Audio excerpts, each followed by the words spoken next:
The threatening ordeal.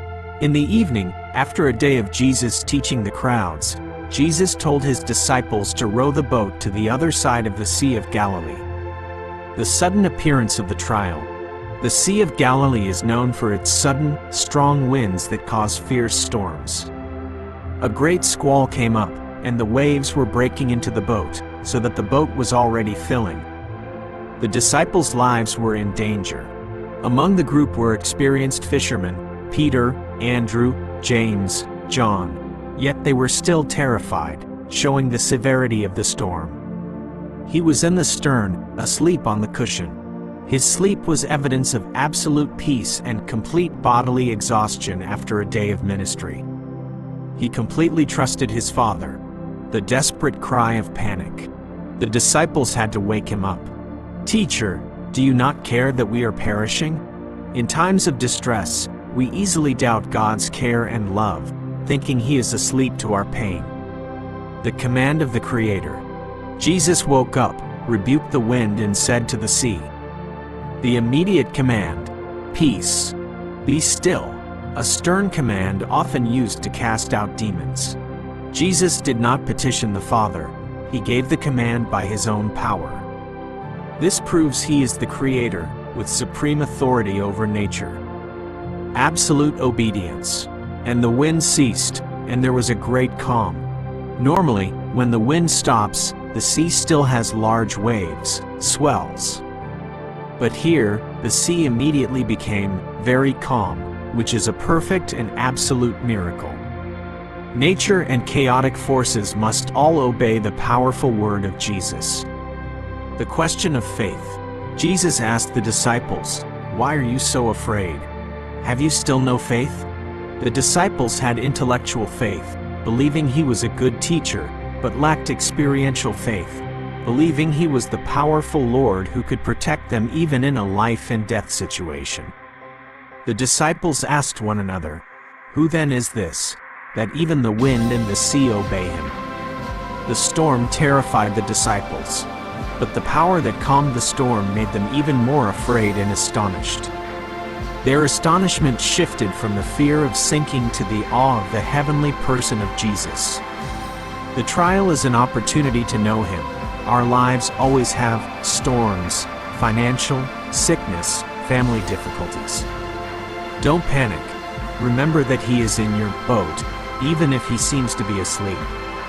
The powerful word. No complex intervention is needed. Just one word from Jesus is enough to bring absolute peace to the soul in the most chaotic circumstance. A greater peace. The peace that Jesus gives is not the absence of the storm, but his presence in the storm. The plea of Jairus, the extraordinary story of a father's cry that conquered death. The despair of a leader. Jairus was a synagogue official, or ruler of the synagogue. This was a man of high standing, respected and responsible for the community's religious life. The difference. A man of high social status like Jairus had to humble himself to beg before the crowd. This proves that his despair had overcome all social and religious barriers. Unending grief. His young daughter, about 12 years old, was near death.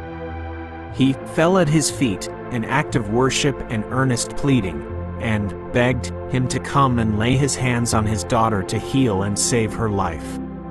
The Father's love made him forget all rituals and honor, leading him to run to Jesus as his last hope. The journey of faith. Jesus accepted the request and went with him. The interruption. On the way, Jesus was slowed down by the story of the woman with a flow of blood. This created extreme tension for Jairus.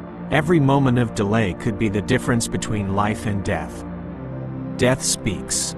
While Jesus was still speaking with the healed woman, the worst news arrived. Your daughter is dead. Why bother the teacher any further? This statement reflects human despair and the end of hope. For them, a miracle could only heal illness, not reverse death. Everything had ended. Jesus ignored, disregarded, paid no attention to their words. He focused entirely on Jairus. The command of power. He looked straight at the grieving father and said, "Don't be afraid, just believe."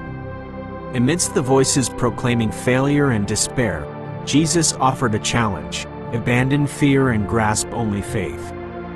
Power over death. Jesus allowed no one to accompany him into the house except Peter, James, and John.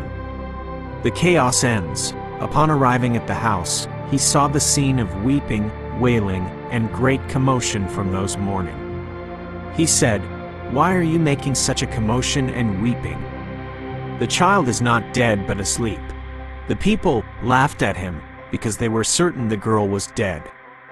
They did not understand that for Jesus, death was just a temporary sleep before resurrection. Jesus sent all the mockers out, keeping only the parents and the 3 disciples. He took the child by the hand and said in Aramaic, "Talitha kum," which means, "Little girl, I say to you, get up." Immediately the girl stood up and began to walk. Complete restoration. Not only did the girl come back to life, but she also started walking immediately, proving complete recovery. To confirm her revival, Jesus ordered that she be given something to eat.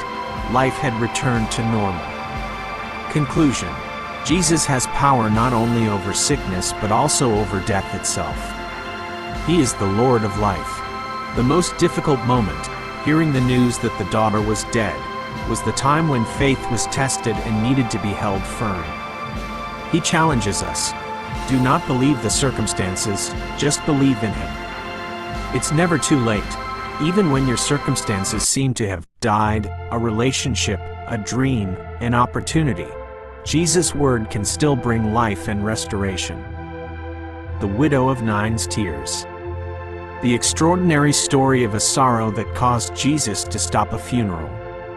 The town of Nain, a small Galilean village. A large crowd was following him, full of joy and hope. Another crowd was following a funeral procession, filled with grief and despair. An unnamed widow, representing the most humble and vulnerable in Jewish society.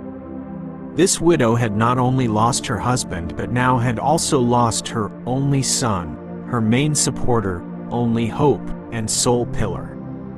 In that society, losing a son meant abject poverty, absolute loneliness, and having no one to protect her. This was despair with no way out. Compassion that transcends time. When the Lord saw her, this was not a superficial look, but a deep recognition of her pain and circumstances. He had compassion on her. His love was not a shallow sympathy. It was genuine empathy for the powerlessness and despair of humanity. He said, "Do not weep." If not accompanied by an extraordinary action, this word would seem meaningless and cold. But when Jesus spoke, it was a command guaranteed by power. He did not just want to stop the tears. He wanted to eliminate the root cause of the weeping, which is death itself.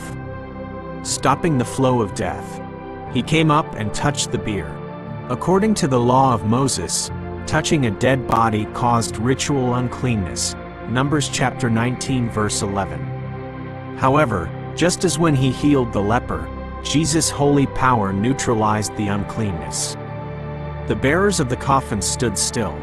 Jesus' call halted the flow of the funeral and put an end to death. The word that creates life anew. He said, "Young man, I say to you, arise." He did not need a complex ritual, only a direct command to the deceased. And the dead man sat up and began to speak. He gave him back to his mother. The miracle was not just the resurrection, but the restoration of the family's pillar, the restoration of hope and dignity for the widow. Fear seized them all, and they glorified God. They declared, "A great prophet has arisen among us, and God has visited his people." This miracle clearly testified to his messiahship. Even if you feel despairing and forgotten, Jesus clearly sees your pain and loss. Jesus' action was motivated by pure compassion, not by a request, as the widow had not yet spoken to ask.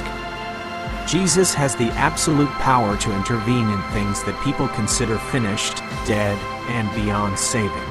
If you found this video helpful, Don't forget to hit the subscribe button and the bell icon so you don't miss the newest content from my channel.